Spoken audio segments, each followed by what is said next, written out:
France 24's Nadia Massih. Nadia, what is the atmosphere like where you are right now? Well, I'm in Maidan Square, Haxi, in the very heart of Kyiv, and life is happening. You can see cars, even bicycles going past on the road behind me. There's men here mowing the lawn in this famous square right now, just in front of the camera.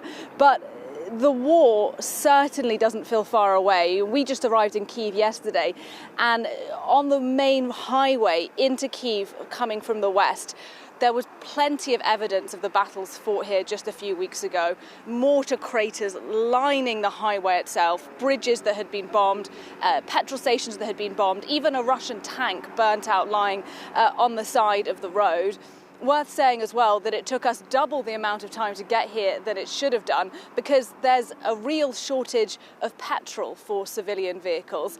Much of that fuel is being redirected to the Ukrainian soldiers who are fighting in the east, and that means there are long lines at petrol stations, taking people far longer to get around. So certainly life isn't back to normal in Kyiv at all. Remember, it was just 4 days ago that there was a strike inside this city that was ostensibly targeting a missile site, but actually hit a civilian apartment block and left one person dead. And while the Russians have withdrawn from around the capital for now, there are civilians in this city, and there are military analysts as well who say, depending on what happens further east, it may well be that in the months to come, once again, Kyiv will become the focus of Russian attention.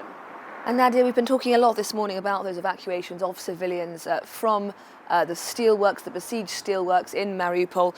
What is the latest on those evacuations? We heard Ukrainian President Volodymyr Zelensky saying he hoped those evacuations would continue this Monday.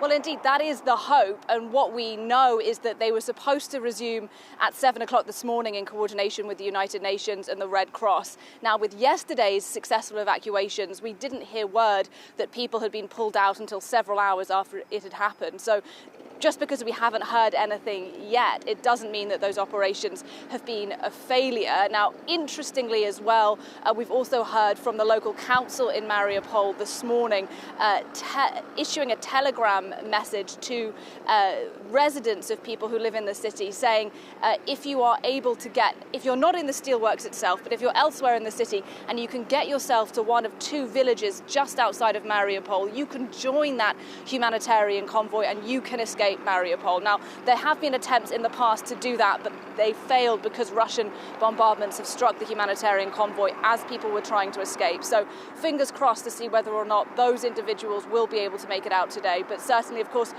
relief for those 100 people who did make it out of the steelworks yesterday, the first time that's happened after weeks of intense bombardment in that city. Nadia Massih reporting live from Kyiv. Thank you very much.